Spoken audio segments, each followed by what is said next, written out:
Syederalun, polisi melakukan rekonstruksi terhadap pembunuhan Mariani, janda asal Dusun Arasilo, Desa Riseh Tunang, Kecamatan Sawang, Aceh Utara, Senin pagi.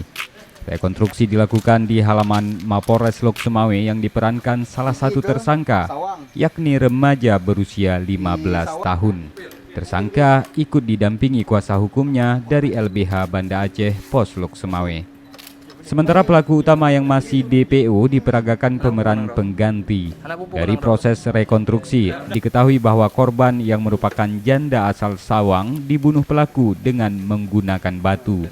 Pelaku utama yang masih DPO mengambil batu di jalan untuk memukul kepala korban dan melakukan beberapa kali penikaman menggunakan pisau. Dari Lok Sumawe, Zaki Mubarak, Serambi On TV.